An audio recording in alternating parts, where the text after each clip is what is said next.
Pemirsa, Anda kembali bersama kami dalam Kominfo Newsroom. Menteri Investigasi Bahlil Lahadalia mengakui negara masih belum maksimal mengurus pelaku UMKM dalam pertumbuhan GDP Indonesia. Atas pertimbangan tersebut, pemerintah menerbitkan Undang-Undang Cipta Kerja Omnibus Law guna memberikan pelayanan cepat kepada dunia usaha.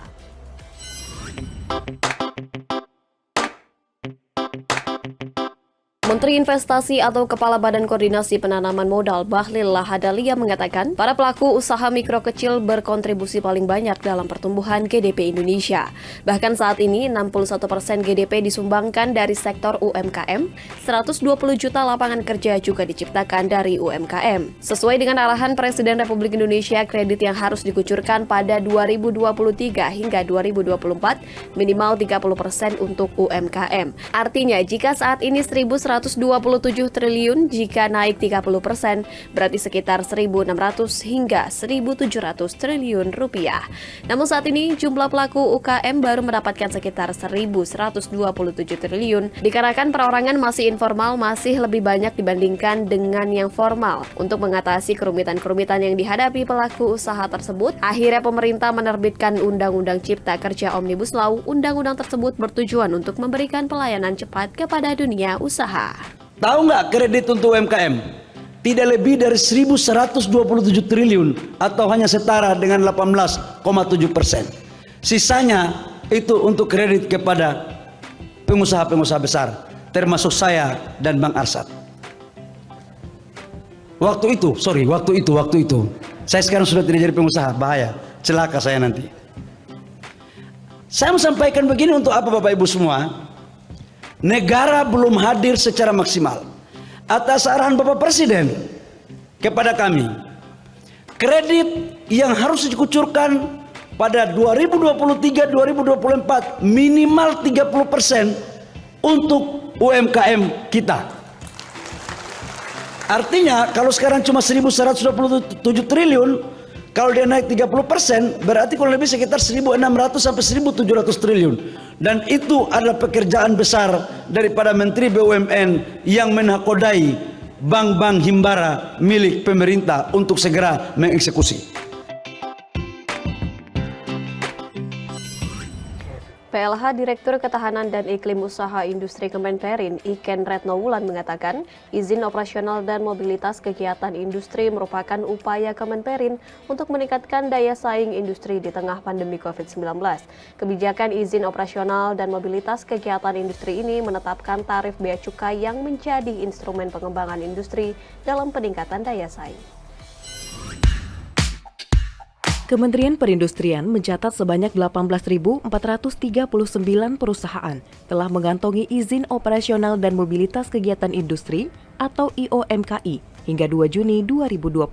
Berdasarkan presentase laporan berkala, yakni 43,84% atau 10.281.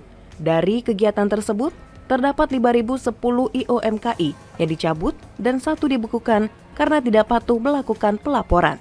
PLH Direktur Ketahanan dan Iklim Usaha Industri Kemenperin Iken Retnowulan menjelaskan, IOMKI merupakan salah satu upaya kebijakan yang ditetapkan Kemenperin untuk meningkatkan daya saing industri di tengah pandemi COVID-19.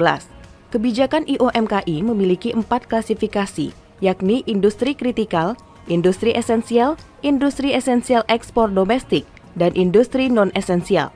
Contohnya, industri makanan, minuman, petrokimia, semen, dan bahan bangunan. Awalnya berkontraksi, kemudian juga di sini juga bisa disampaikan bahwa IOMKI ini, dari IOMKI tercatat ada 18.439 perusahaan yang terdaftar dengan persentase laporan berkalanya mencapai 43,84%.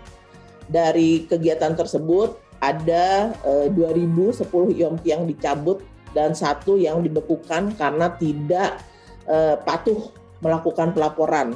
Selain IOMKI, Kemenperin bersama kementerian terkait telah menetapkan tarif bea cukai yang menjadi instrumen pengembangan industri dalam peningkatan daya saing.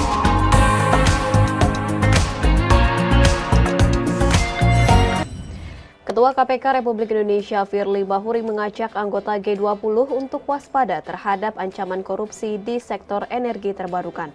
Sementara itu, Direktur Pusat Kajian dan Inovasi Teknik Universitas Gadjah Mada, Tumiran, untuk melakukan mitigasi risiko korupsi pada energi terbarukan haruslah memiliki beberapa strategi.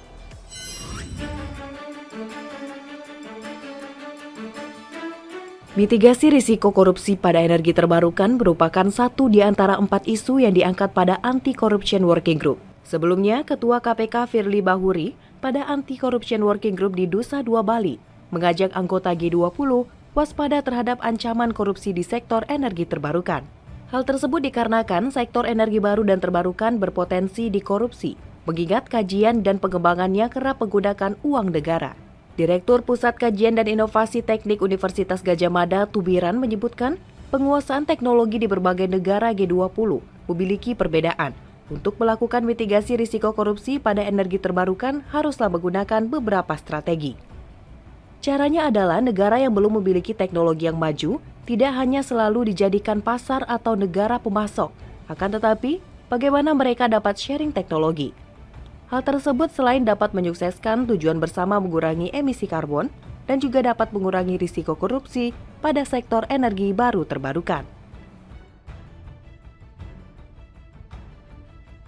Bahwa penguasaan teknologi di antara negara-negara G20 itu kan berbeda-beda di dalam energi terbarukan gitu. Jadi ya kita berharap untuk mencegah korupsi itu negara-negara yang belum unggul teknologinya jangan dijadikan pasar terus gitu. Jadi jangan produk mereka yang masuk kita dijadiin pasar gitu, diiming-imingin menjadi produk-produk mereka. Tapi bagaimana mereka bersedia sharing teknologi sehingga kita juga bisa tumbuh. Sharing teknologi ya kalau bisa karena tujuan akhirnya itu adalah untuk kepentingan bersama mengurangi emisi CO2 ya.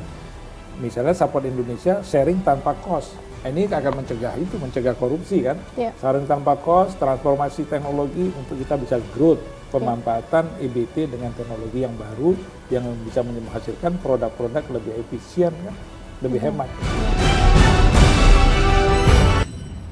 Badan Nasional Penanggulangan Bencana melaksanakan rapat koordinasi Satgas Daerah Aceh, Sumatera Utara, Kalimantan Barat, dan Nusa Tenggara Barat. Deputi 4 BNPB Jarwansyah mengungkapkan beberapa hal yang menjadi pertanyaan Satgas PMK daerah akan segera diinformasikan.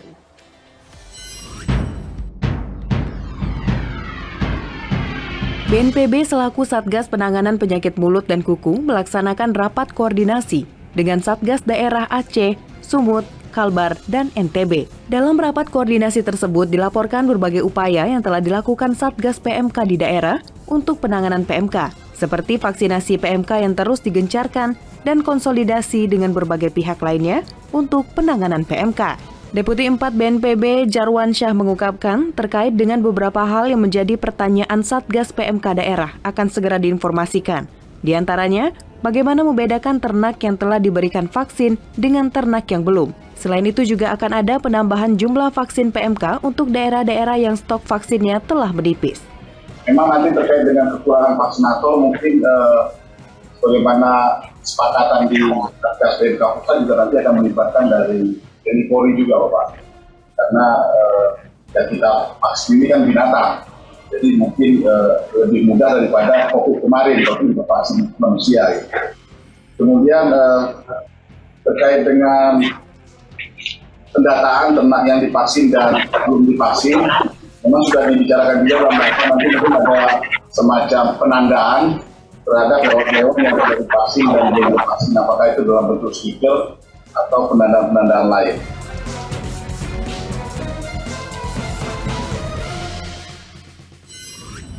Pemirsa, usai jeda kami akan kembali dengan informasi mengenai kejahatan Soceng sesaat lagi.